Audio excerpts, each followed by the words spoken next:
All right, Rich, thanks so much. In 2021, CapMetro took a bold step, approving the purchase of nearly 200 electric buses, the largest purchase of its kind in the nation at that time. Now, in the years since, the Transit Authority has incorporated some of the buses into the fleet and had to learn the capabilities as well as the limitations of the battery-powered buses and navigating the bankruptcy of one of its suppliers. CapMetro's Executive Vice President and Chief Operating Officer Andrew Skabowski joins us now to talk a little bit about that. Thank you for joining us this afternoon. Thank you. Good afternoon. So this company, let's start with that bankruptcy. This company is called Proterra. CapMetro is in a contract with Proterra for $46 million to provide 40 buses.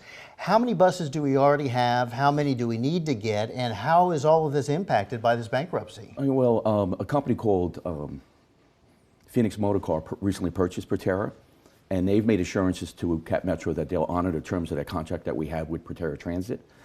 Presently, we have 4 of those buses on property and expect the remainder of the balance of that 40 to be built over the next 6 months or so and arrive in Austin later this year. And does that include the warranties for these? Yes, of course it does. It includes a warranty as well as support for those vehicles as we get them and put them in service.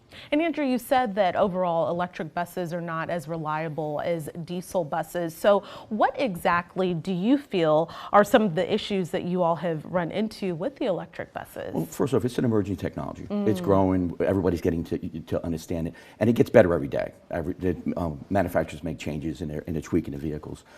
2 things though that are making it a little bit tougher on us is, one is the availability of trained technicians. It takes a little bit different skill set. In general, getting mechanics and technicians is tough agency-wide, industry-wide for any of the transit agencies.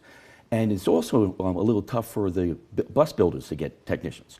We typically learn from the bus builders' technicians on how to fix things. And so that's been a little bit of a learning curve. And we're doing things like hiring events. We got one coming up for mechanics.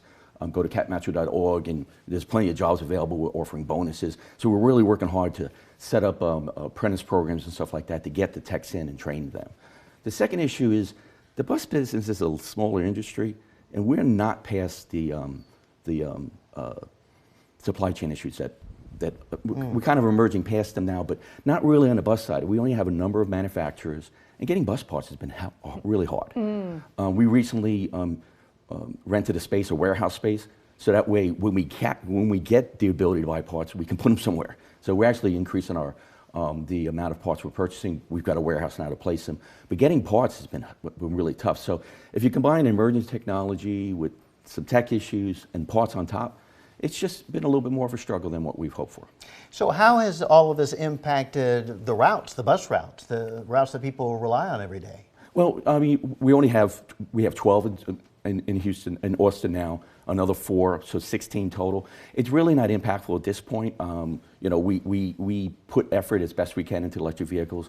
We also have our diesel fleet that's still there, and so I mean, it doesn't really. There's not much of an impact the next 100 come.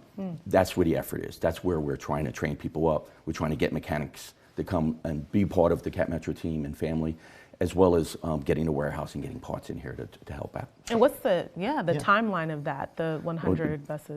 Probably near the end of this year. Okay. So over the course of this year, you'll see buses more arriving from both Proterra and New Florida. We have 2 manufacturers. Gotcha. All right.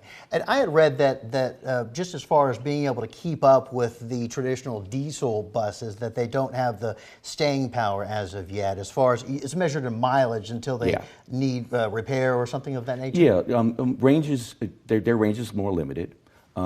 We charge at the location, but also as part of our new PV Expo service, we're incorporating what we call end-of-line charging.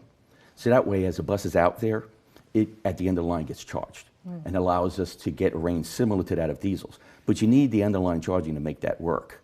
And so that actually is being built now. It's part of our PV Expo capital program, and when we run that service up, we'll really lean into those end-of-line charging to allow the vehicle the range it needs to do. Well, I guess you knew getting into this, it wasn't going to be easy since it is an emerging technology. Yeah. So there's going to be a pretty big learning curve for the whole thing, right? Yeah. All right. Well, thank you for joining us. This is Andrew Skabowski with CapMetro, giving us an update on the electric buses in town.